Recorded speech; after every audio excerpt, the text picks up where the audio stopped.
introduction for everyone who's going to be joining me in presenting today. As I said, my name is Chris Lolley. I'm the Director of Prevent Child Abuse Florida. I have with me today Gabby Holland in our office, who's going to help me be able to make it through this presentation and broadcast, so to speak. Gabby's just joined us. She's an MSW student at FSU. She's already so much smarter than I am. I don't want to admit it, but you know, I have to say, Gabby, can you teach me how to do this? Gabby, can you tell me how to do that? And she's been very gracious. So thank you, Gabby, for helping me out. I appreciate it. Also have with us Ken Roland, who I'll talk quite a bit more about in just a minute when I do his formal introduction. And also we have Amanda Throndsen from the Department of Health. And I've asked Amanda to join us for a couple of specific reasons, which she'll talk about when it's her turn.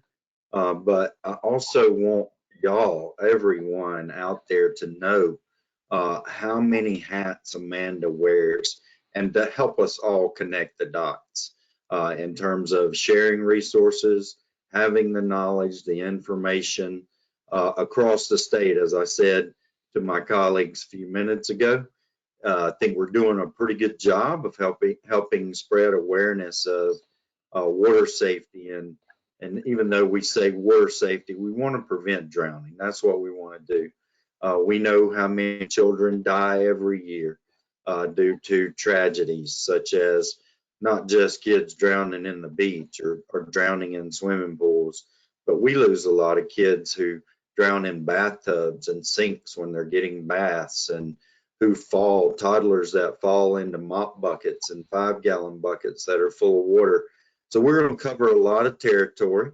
We're going to start out, though, I'll just tell you a little about Amanda and I talked for a few years now, and one of the things we both found was some national campaigns from other countries. And one of them was from Australia. It's called Keep Watch. So if you're interested in finding out more about Australia's national campaign to prevent drowning, you can check them out online. I'm sure y'all can find that information by searching for it. But we wanted to adopt some of the things that were readily available to us, and that's where we really took the phrase keep watch from, because it applies to every circumstance that we find ourselves in when children are near water, when they have access to water. And y'all know how much water is in Florida. I don't have to tell anybody who lives here how much water and how readily accessible water or bodies of water are in our state. Unfortunately, every year, year in and year out, the #1 taker of lives for children 4 and under in Florida is death due to drowning. So in an effort to help remind everyone to keep your eyes on the kids, we say keep watch, Florida, keep watch. Keep your eyes on the children. And this summer, we want to just further encourage you all to help us spread the word through the use of our toolkit, which I hope you've all seen by now, through the use of all the tools, the Learn to Swim books that Amanda, the Department of Health, and Prevent Child Abuse Florida and the Department of Children and Families have all made available for order. If you'd like more information about that, you can all email me or text us a question or us a question in the chat. We can provide you more information on that. But otherwise, I'll just say stay tuned to our social media pages and to follow us and help us magnify the message that we do need to keep a watch on our children. We do need to keep watch, and that applies when they're around anywhere for that matter, but especially when they have access to bodies of water or in or near the water. To get us started this morning, I could talk about Ken Roland. It would take me about 30 minutes to tell you all the achievements that Ken has had in his career, but I'll pick out some of the most pertinent. I think Ken will be able to tell us more, but I just want y'all to know that Ken really, in his second or third career now, Ken, I can't keep up with how many things that you've done, and it's very impressive. But a lot of it started with a car accident that left you in pretty bad shape, I understand. Going through that adversity, I really think you would say, and you can certainly tell us more, provided a new focus and new energy to you in some of the things that you do. And among other things, Ken is the chairman of the board for Diversity in Aquatics. He's vice president of Every Child a Swimmer. That there's a little more information that goes along with that. But he's also the chief executive officer of CPR Etc. And he brings a wealth of experience and many years of knowledge around CPR, swim instruction for children across the country. And really, since his accident, Kim became the first African-American lifeguard lieutenant in charge of a Caucasian white beach patrol on the East Coast of the USA. He's a certified EMT, a lifeguard instructor trainer, a water safety instructor trainer. This, like I said, I could go on and on and on. I think one of the things Ken and I share in common are, you know, our families are very important to us.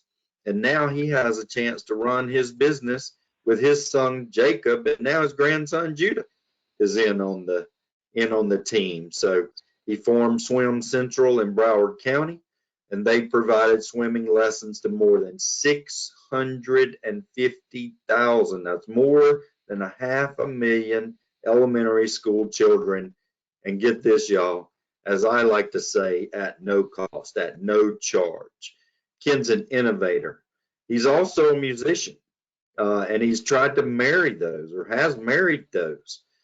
He's done a lot of other things too, but among those things, the International Swimming Hall of Fame 2012 honoree for the G. Harold Martin Award, and he's also received the American Red Cross Top Provider Awards in 17 through 19. Ken, that's quite impressive. I knew you were impressive already, but I just really didn't have as much of an idea as I thought I did till I read all that. So we're so glad to have you with us this morning, Ken. Thank you for joining us, and I turn it over to you, my friend. Well, thank you, my brother from another mother. How's everybody?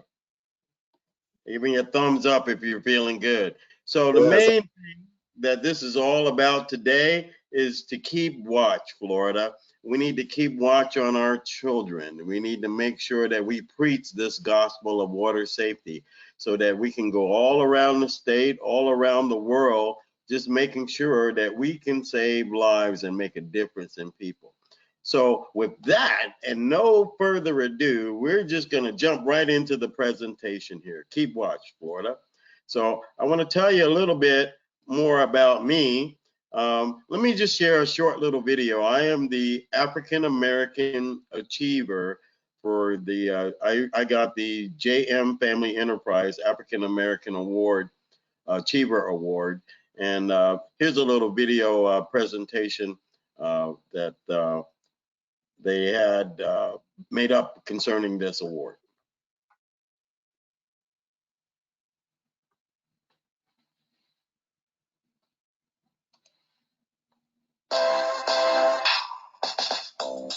I was born by the New River.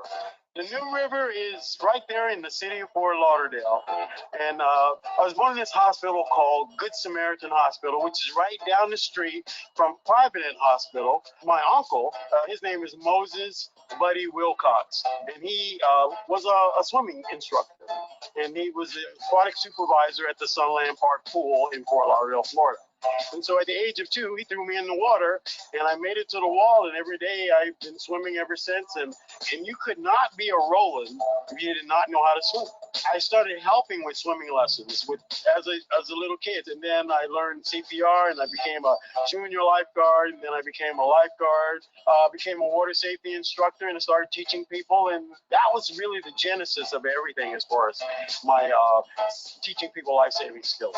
Fun fact, I was on tour with the Temptations. Oh yeah, I'm a musician, and that's one of the great things that aids me in what I do. I make it fun for you, so I use music, mascots, and drowning prevention. I wrote 7 songs about water safety and CPR. Looking up, your head in the water, belly up, your back is straight, relax. You'll be floating too.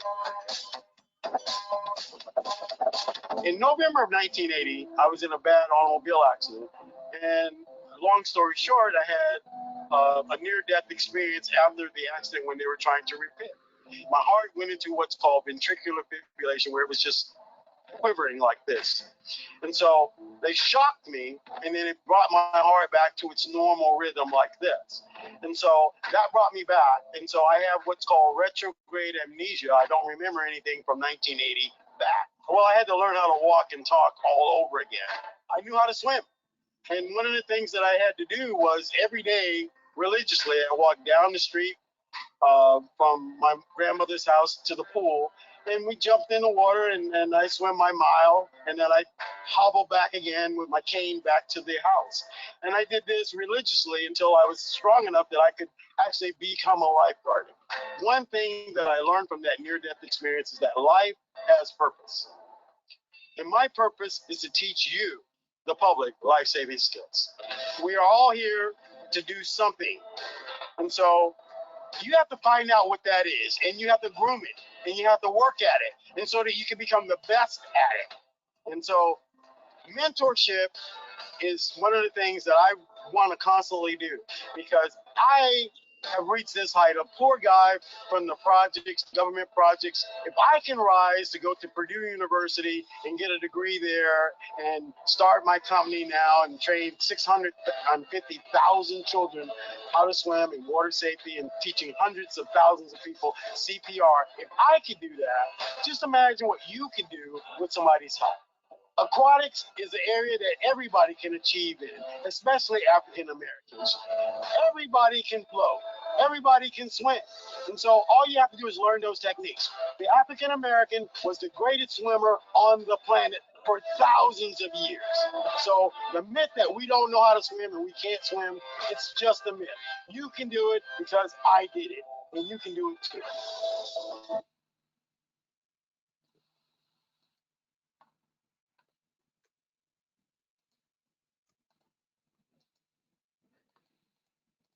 So that's just a little bit about me.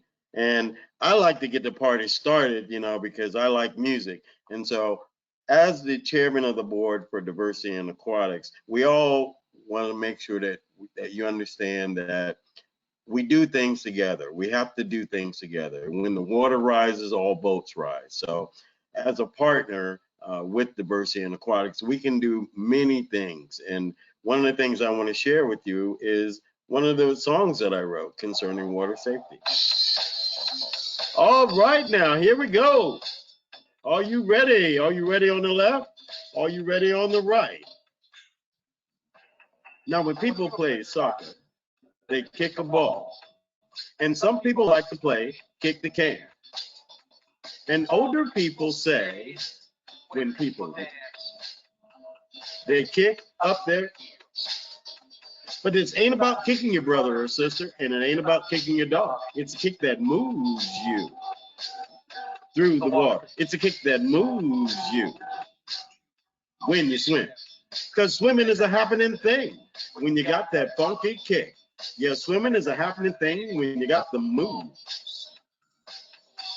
Don't bend your knees, kick from your hips, straighten out your legs when you kick. Don't bend your knees, kick from your hips, straighten out your legs when you kick.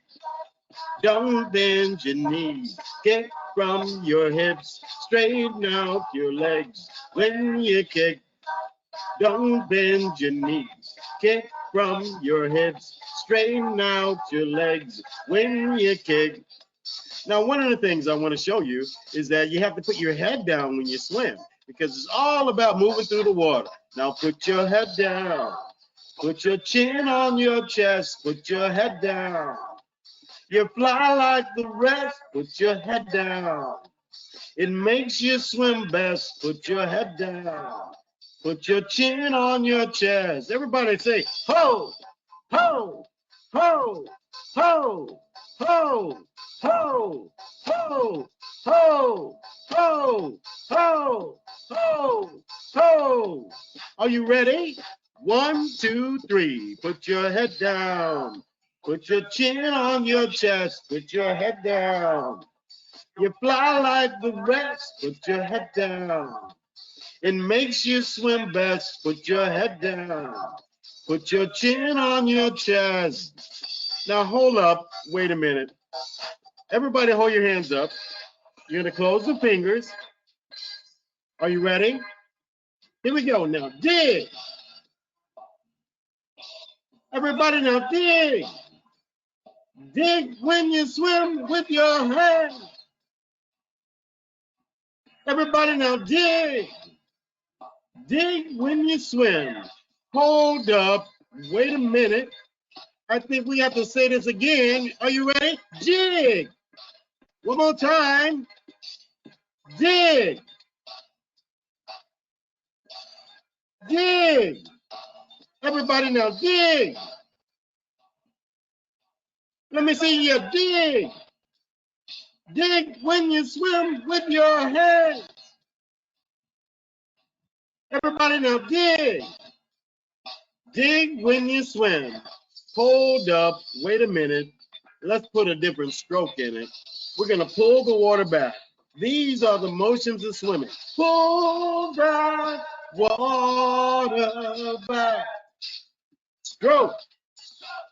Stroke. Pull that water back. Stroke. Pull that water. Pull the water back, baby.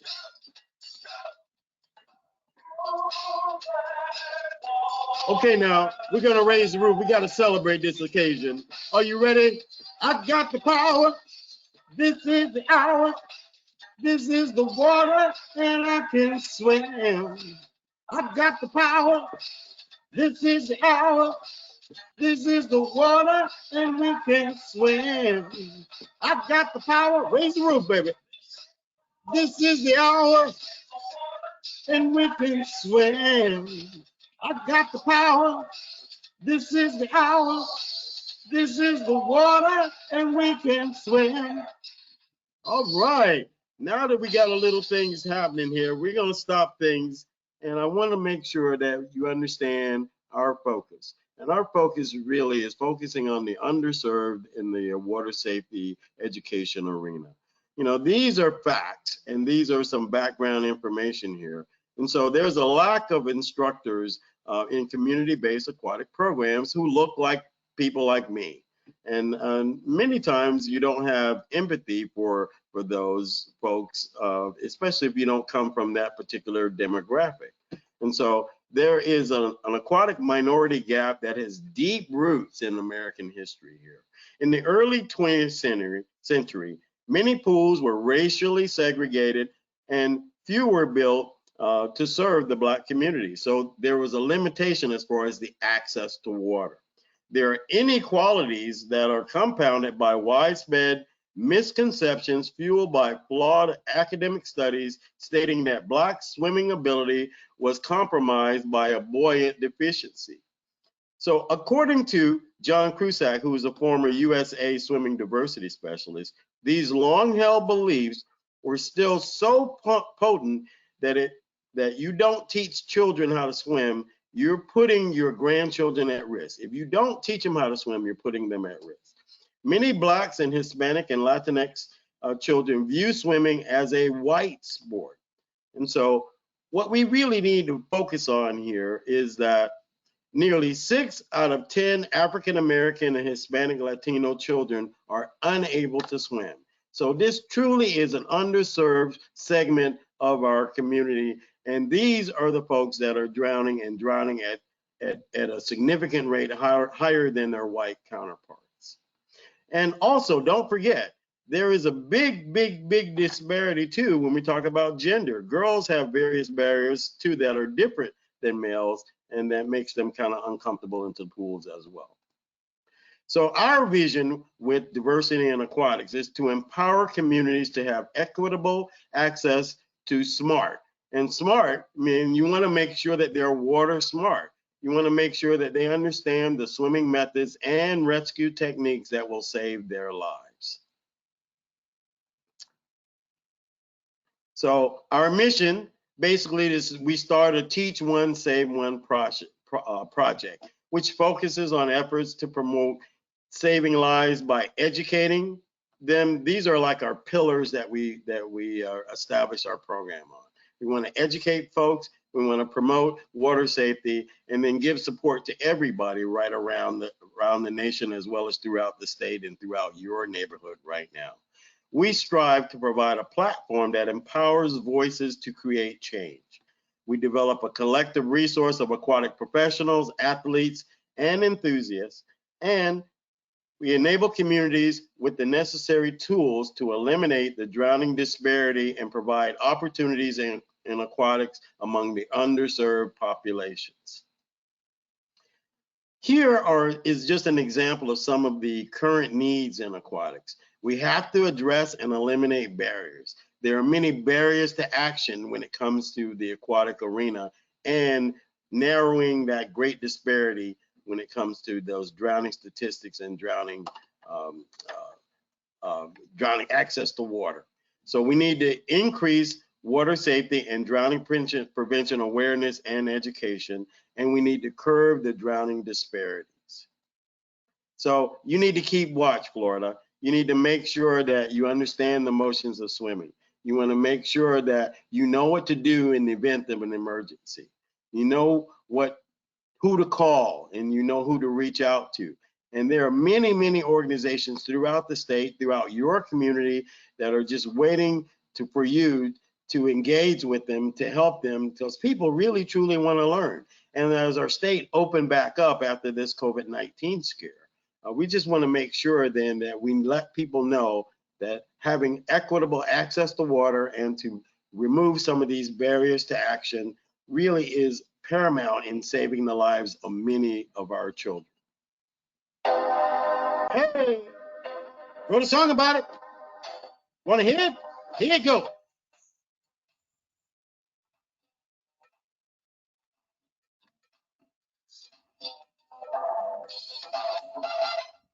You and you're standing in the water, and your friend, he falls into the water.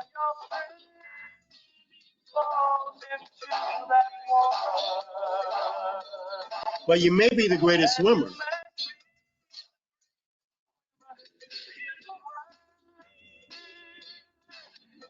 But if you want to be the greatest friend, you better help him. Don't. Here we go. Now reach or throw. Don't go. Reach or throw. Don't go. Reach or throw. Don't go. Reach or throw. Don't go. Say ho. Say ho, ho. Say ho, ho, ho. Somebody scream. Here we go now. You know, ladies and gentlemen, the last thing you want to do is dive into the water and try to save someone if you don't know the proper techniques. Everybody say, help! You want to call 911. Remember that phone number. Hey, you want to take something like a broom or a mop, something to extend your reach, or you can throw something that floats like a ball and just tell them to kick their feet. Everybody say, kick your feet. But remember this one thing, ladies and gentlemen. Don't jump in. Reach or throw. Don't, let me hear you say reach or throw. Don't go, reach or throw. Don't go, reach or throw. Don't, one more time, reach or throw. Don't go, reach or throw. Don't go, reach or throw. Don't go, reach or throw. Don't go. Now, if you want to be cool like Chris, you got to do like this. Yeah, with his bad self. That's my buddy, Chris. And I want you to understand, it was his idea to make sure that we have this theme about keeping your eyes on your kids. So that's one of the things that you do. Many of the things that happen as far as these drownings, they occur when there's not adequate adult supervision. So that's the general theme that we really want you to understand, is that you have to keep watch on the kids. Not only the kids, not only your cell phone, not only all these other things that we seem to be doing in today's modern society, but it's always that adequate lack of adult supervision that causes these problems. And so, you know, so Chris, reaching out for me from Child Abuse Florida is just one of the most greatest honors of my career. So thank you so much for just being a part of the efforts that you do to make a difference in people's lives. So remember this theme here. You're more than welcome. Thank you, Ken. I appreciate it. And I know you're a hard act to follow, and I want to ask Amanda to come back on. As I tell people, I wanted everyone to be able to see that, you know, there's a variety of different ways that we can reach people. Ken's message is to those folks who need to be able to hear that there's a way to approach kids, there's a way to approach adults, where you make it fun, where you make it entertaining, where you make it welcoming. And I think your style, Ken, and obviously the blend of your two passions between teaching kids how to swim, teaching anybody how to swim for that matter, it's evident in your style, and your entertainment value alone is worth the price of admission. So thank you, my friend. Thank you for joining us. I appreciate that. And we'll be in touch. You know that. I'll make sure everybody knows how they can get in touch with you if they want you to help them with some programming. But Amanda, I know Ken brought up a lot of points. And in addition to, as I said, wanting everybody to know all the hats that you wear, I know you can talk to us about some of the numbers.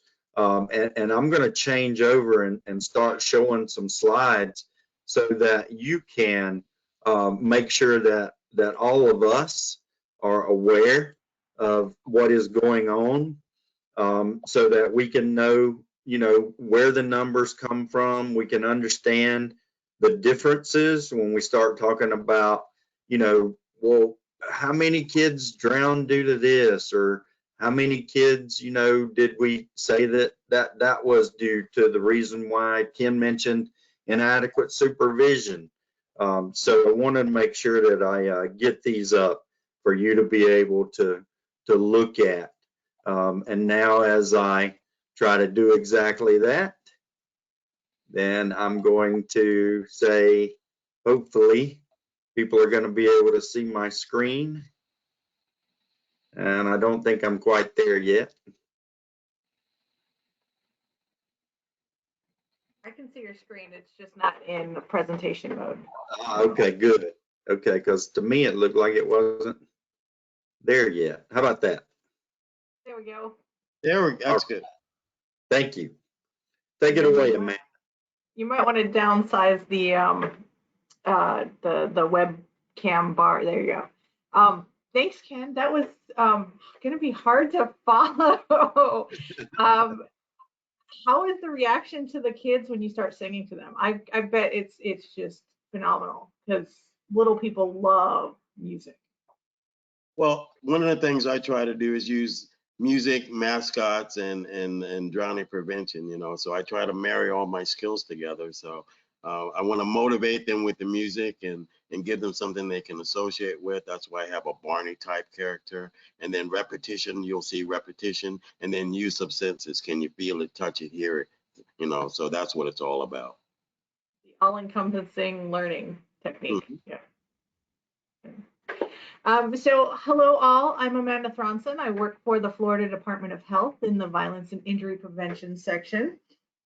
I am currently, so my current title is the Safe Kids Coordinator, which for those of you that do not know what Safe Kids is, it is the organization where all of the safety topics for children 19 and under are housed for drowning prevention, for occupant protection, so all the car stuff, car seats, seat belts, teen driving, let's see, what else is there? Helmets, pedestrian safety, bike safety, fire safety, home safety, and the list goes on and on and on. And currently in Florida, there are 15 coalitions throughout the state covering 40 counties. The goal is to get all of the counties in Florida covered and everybody working on water safety and drowning prevention throughout the state.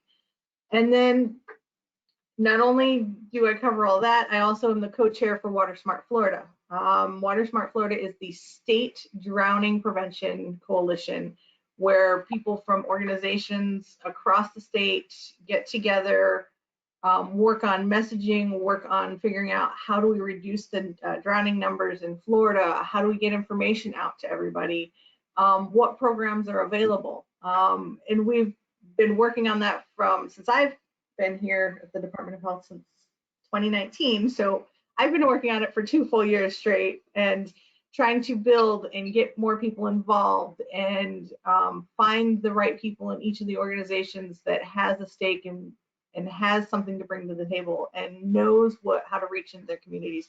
Because at the state level, I can only do so much.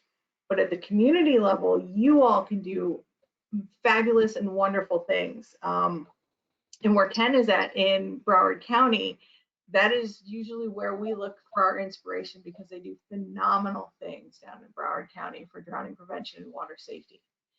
So part of what I'm going to talk about is, where do drowning statistics come from? A lot of times the drowning statistics come from many different organizations that collect data and then put it back out. For in real time statistics, we use the Department of Children and Families website that gives us an idea of what the situation was, how old the child was, and the area that they came from. So currently, and this is not a good number to have, currently we're at 37 drownings since January. And it is not the number that we would like to see. And we know in part it has to do with a lot of visitors. We do have quite a few visitors on the list. And these are all just children's statistics. So we have quite a few visitors on the list where the parents either lost track or didn't have the barriers up, or things did not go according to plan and the child got out of the house and into the water, whether it was the pool, whether it was a lake or a canal or in the ocean. And there are some on some of the reports that they are bathtub drownings. And those are some of the harder ones to read about because you would think, oh, hey, it's just going to take me a second to go out and come back. Well, in that second you're gone, things can happen with little people. So for those of you that would like to know where we get a lot of our data from, I have listed all of the websites for easy access. And Chris, I know you're sharing this. So if you don't take a screenshot of it now, you'll get it later when the video comes out. So yeah, I'm sorry, Amanda, I will be turning this into it'll be on our website as a webinar, and we'll make sure it's readily available. And this is just quick links so that you can go and look for yourself. All of these are public sites with the exception of the First Watch one. For the Florida charts, which is where I get a lot of my data from, and I also have an epidemiologist, if I can't figure out how to get the information, he finds it for me. And in Florida charts, the numbers don't necessarily match what's on the Department of Children and Families website. And the variation has to do with a lot of times with, did it get reported from the hospital? Did it get reported from EMS?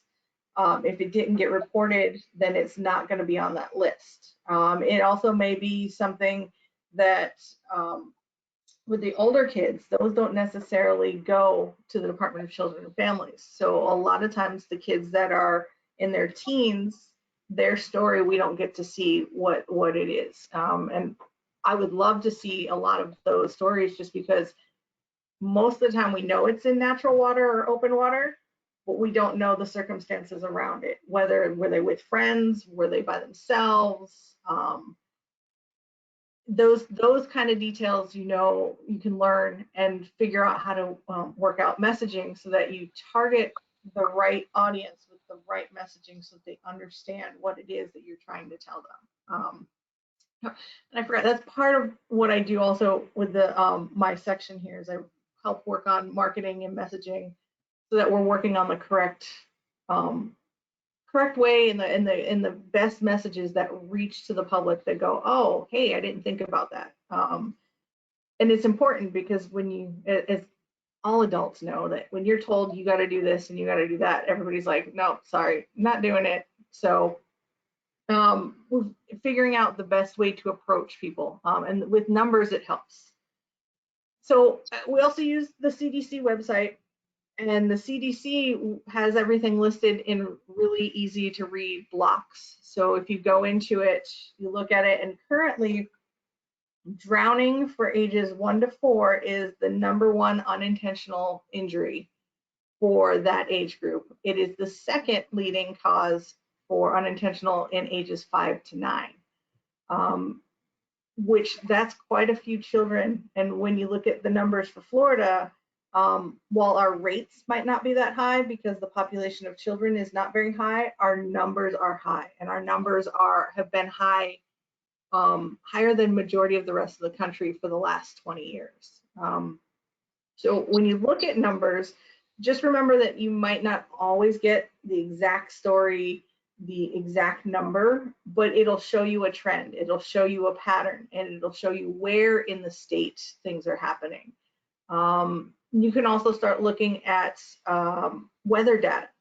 Sometimes with storms, we get rip currents that people aren't aware of. The state has signs up, the beaches have signs up, lots of communities do their part to get the message out. However, if you don't pay attention to the signs, you don't pay attention to the flags, things happen. So the other two that I work with are MSTARS and First Watch, which are both EMS based. And you have to ask for information. For the First Watch, you have to have a subscription to it. And there are several community members and coalitions I work with that have access to it. So I get their information. And it gives you all of the calls that EMS takes for submersions, and whether they were transported, whether CPR was done on the scene. And it gives you details that you wouldn't normally get in a normal report or just by seeing the numbers. And all of this helps to give you an idea of what is happening in a community. So with drowning statistics, and with any statistics, it's look at each of the sections or look at each of your data points and go, what is the trend I'm seeing? Where is it at? How do we start moving stuff around or fixing messaging to reach certain areas and certain people? And so while we like seeing numbers, they're not always exact. And you've got to remember that they're not always exact. They're not always going to tell the whole story. And while we all want all of the numbers for everything, it doesn't always work out that way. So if you'll move to the next slide, Chris. So here's a little snapshot that I took this week from Florida charts over the last 5 years. And as you see, 2020 and 2021 say provisional. Those have not been certified numbers yet. 2020 should be certified soon. It usually takes about a year or year and a half to get those completely certified as the correct numbers. But as you can see, there's a trend going on from 2016 to 2020. It started to decrease, and then it went back up in 2018 and started to decrease again, and now we're back on a rise. So, and as you see in 2021, the number doesn't match what the Department of Children and Families has. That is the other area is that not all numbers are put in right away. Not all information is put in right then and there during the month. It might get updated in a couple months. It might get updated on Sunday. It just depends on when those systems are and information is entered into those systems. And then for the MSTARS, what I received from my ask was that 65 and 67 counties entered information, and it's not all inclusive to all EMS systems. It is the ones that participate in the MSTARS program. So those are the calls for submersions, and those are the non-fatal. So those had nothing to do with anybody dying. Those were all the non-fatal calls that EMS received from the participating organizations.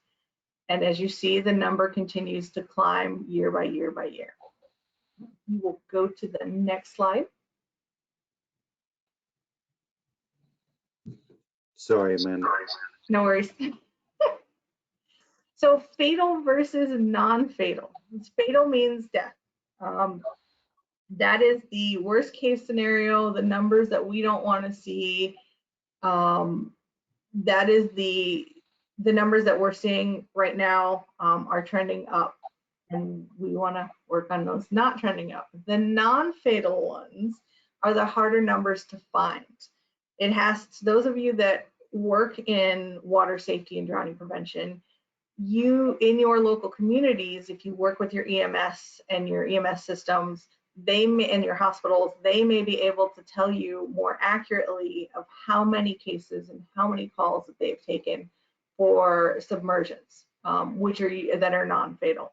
And a submersion with an injury can be either long-term or short-term injuries, but those injuries all have to do with how long they were under, what care was provided, and can be anywhere from traumatic brain injuries to minor cuts and scrapes. And it just depends on what the situation was with the submersion. And then there's also the submersions without injuries, which usually end up being the child is okay, they can go home, they just get checked out. But again, these numbers are the harder ones to find, but would give you more of an idea of how many calls, especially if you can work with your local EMS system, how many calls they receive in a month or in a year, and what they respond to, and do they have to provide CPR, and do they have to transport them? It'll give you a better idea of what's happening in your area. So when looking at data, when trying to figure out what is it you can do in your area, if you don't know of a coalition that is currently in your area, I have some contacts in areas that may be able to help. If you know that, hey, we don't have anything whatsoever and you want to get something started, please reach out. Between myself and my co-chair, Scott Farney at the YMCA, Alliance of YMCAs, we're both willing to help you all get started, give you an idea of what you need to do or who you need to connect with, because you don't need money to start a coalition. You just need people that are like-minded, that have the drive to go, hey, I don't want to see this tragedy happen to anybody. I don't want to see it happen to the kids in my neighborhood. I don't want to see it happen to the kids in my community or to the families in my community, because it becomes a whole family and community issue and not just a one-person issue. So reach out, figure out what it is that you can do, even if it's something small. And I was just recently watching Scott on a webinar, and he said even if you don't do anything but encourage kids to go to some lessons, or make sure that your fence is closed and locked and closed, or if you have the ability to, because there is such a shortage right now due to everything getting shut down last year, become a lifeguard, become a water safety instructor, and teach 3 or 4 hours a week. You will then have helped several kids and several institutions get the water safety out and to the people that they need, that need this and that want this and have had to take the whole year off. because the facilities were shut down. And if you need anything from me, again, I'm at the Department of Health, and you're more than welcome to email or call me, and I will help you in whatever way I can. Thank you, Amanda. Hey, before we leave this slide, I wanted to just see if I could get you to talk a little. Maybe some folks are seeing the word drowning and they're thinking, well, wait a minute, I thought drowning meant death. And so I know you talked a little bit about it, but we're out to try and prevent even those drownings per se that don't result in death. Can you talk just a little bit more? Do you know more about the story and can share what you do know about why we refer to those things as drownings that are fatal and non-fatal? Sure. So drowning doesn't necessarily mean that you die. It means that you are submerged in a liquid. Whether you breathe it in or not, it depends on how long you've been under. It depends on what your body's response is. And so drowning is the act of being submerged in a liquid. If somebody reaches out, quite a bit different than what some people may have been used to hearing it as. Sure. Yeah, because a lot of times everybody's like, oh, they drowned and they died.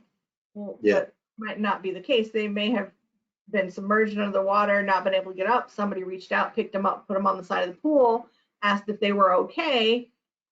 They spit out a little water and go, yeah, I'm fine, and move along. Well, that's still considered a drowning, but it's a non-fatal without any injuries, and nothing fatal happened with it. Nobody got hurt. It was just oh, I shouldn't have been doing what I was doing. And hopefully at that point, the children or the adult that did that will realize I probably should not do that again. And so when you drown, sometimes it is with injuries and sometimes it is fatal. A lot of times it's the somebody spots you fast enough, picks you up, puts you on the side, gets you to safety, checks to make sure you're okay, and then everybody goes about back to swimming again. It's the ones that where when you're not paying attention, you don't have adequate supervision, you don't know what drowning looks like, because that's the bigger issue. Not many people know what drowning looks like. Drowning is not the, oh, hey, help me, help me, help me. It's quiet, it is silent. A lot of times everybody's eyes will do this and get really big, and they won't necessarily be able to call for help. They'll be struggling to try to keep their face and their nose and their mouth above the water so they can breathe in. Right. They will not be moving any direction. They will almost be vertical. And the more they struggle against the water, the harder it gets for them to get a breath. So we shouldn't be waiting for people to yell, help, help, I'm drowning, I'm drowning. Correct. You should be watching the kids and looking at those eyes, like when they start to panic. And I'm sure everybody that has seen children panic, their eyes get really big and they don't know what to do. And and then the instinct to keep your head above the water to breathe kicks in. Yeah. And if you can't keep that head above, you go down really quickly. It can happen within seconds. Within a minute of somebody starting to struggle, it is pretty much they will go down if nobody spots and helps. So pay attention. Put the phones down. Put the books down. Assign a water watcher. That is the biggest thing. Assign a water watcher. And if the kids aren't supposed to be in the pool, teach them. Go, hey, you got to ask first. We make sure the barriers are up. Make sure the alarms are on. Make sure they're all in good working order. And then learn CPR. I cannot stress this enough.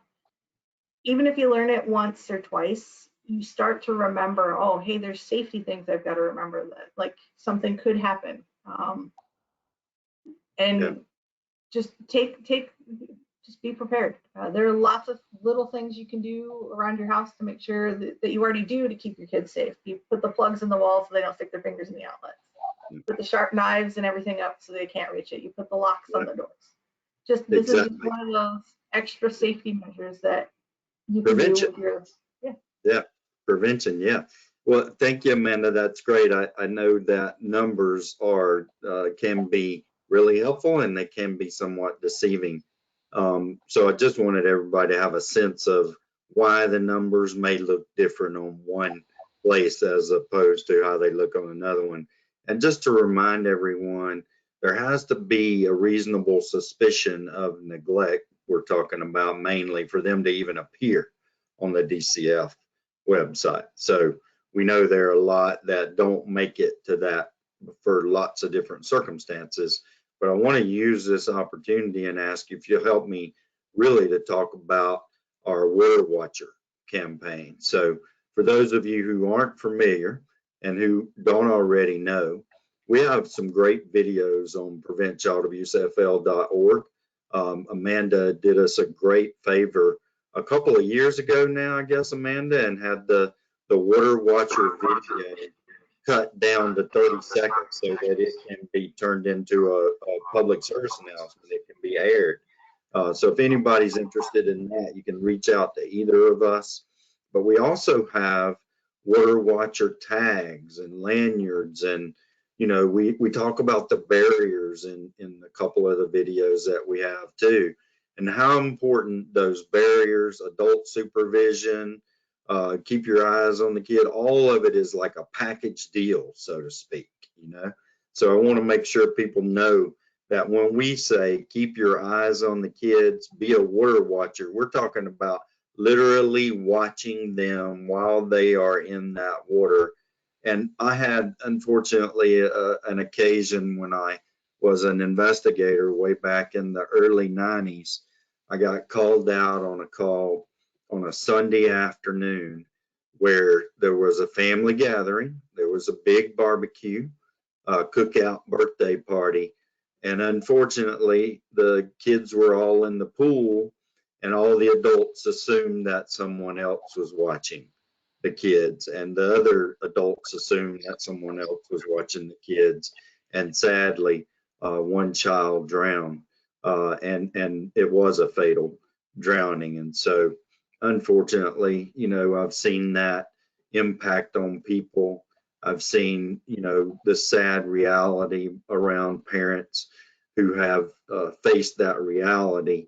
And we know that some of the folks who have experienced this are some of the best advocates for making sure that you keep your eyes on the kids. So be a water watcher, everybody. Make sure you designate someone, whether that's at a beach or a pool or any setting similar to that.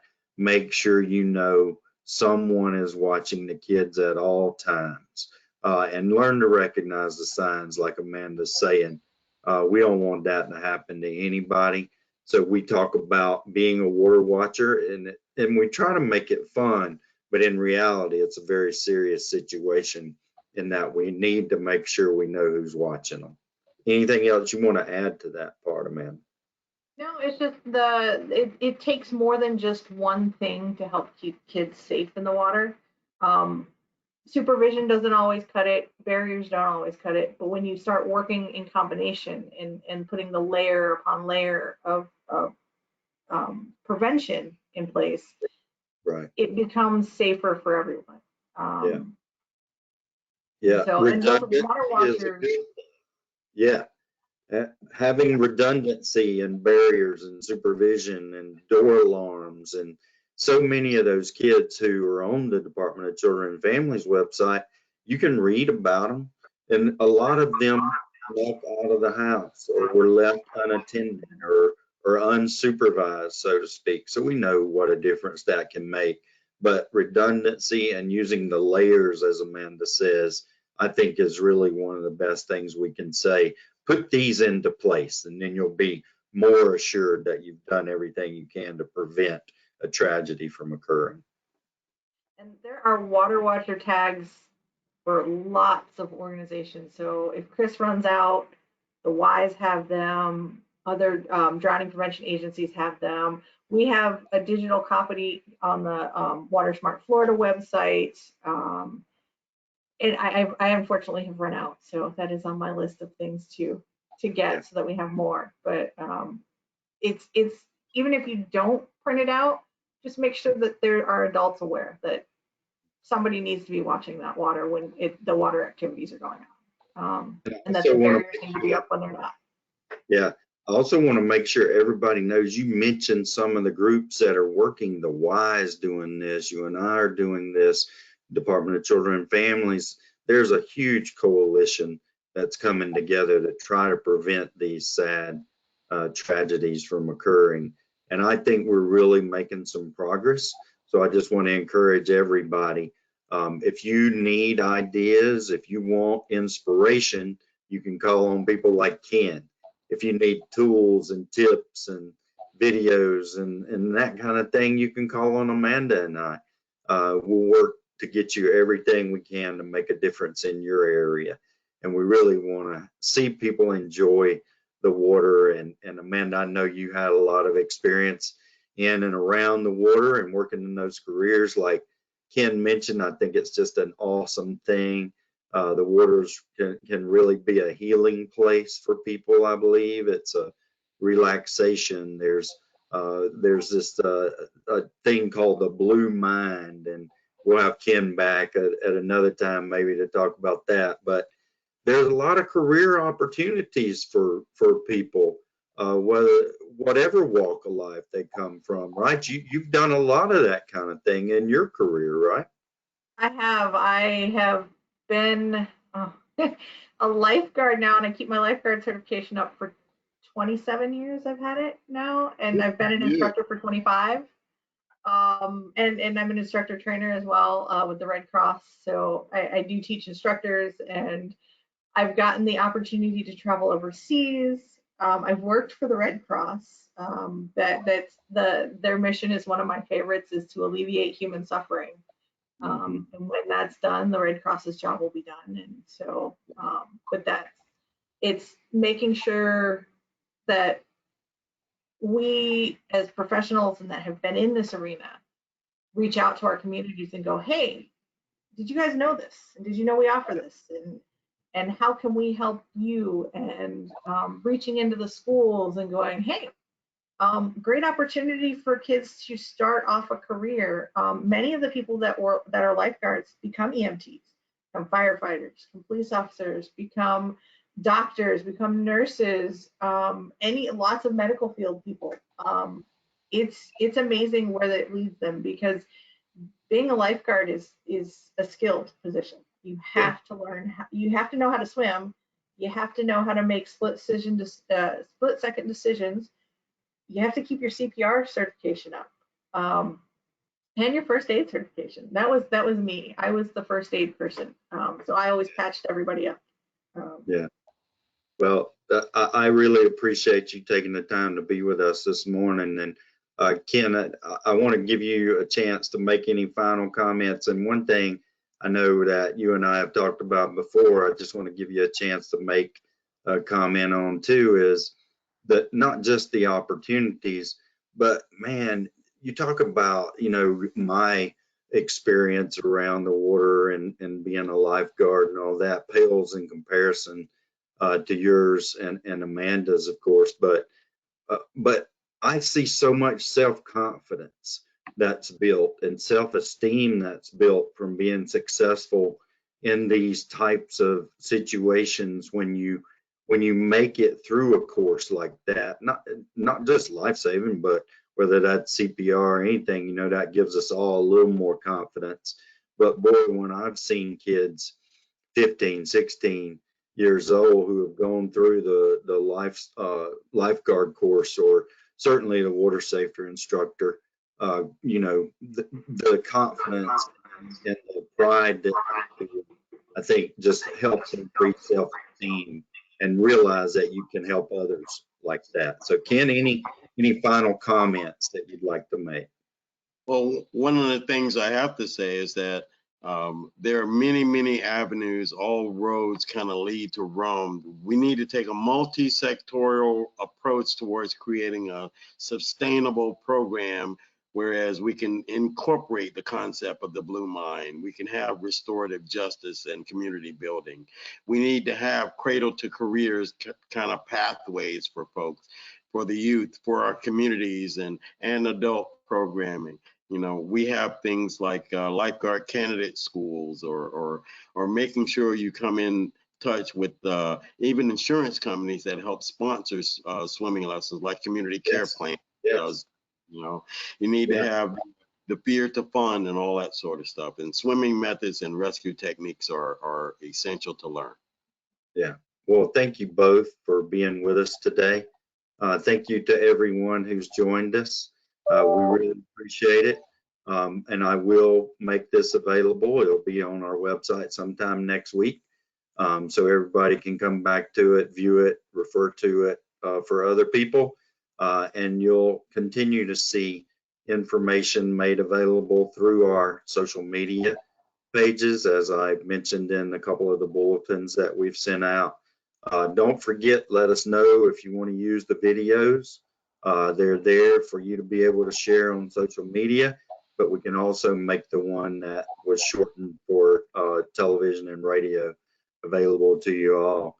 So I just want to close by saying, everybody enjoy the summer and enjoy all the things that we have here in our state to be able to get out there and have fun and be with our friends and family this summer. It's a great place for us to be. There's a lot of fun, there's a lot of career opportunities, but we want to make sure everybody's safe while they're doing it and protect those who can't help themselves, especially when there's fear of the water or when there's people who are concerned. We want to let them know that it is a good place to be, and that there is a way that they can do and engage in these activities and be safe at the same time. And keep your eyes on the kids. Keep watch, Florida. Thank you, everybody. Thank you for joining us, Amanda, Ken. One day I'm going to get you to do the Temptations tour with me, Ken. Thank you all. We appreciate it. Y'all take care. Have a great weekend. All right. Take care. Bye. Bye, everyone.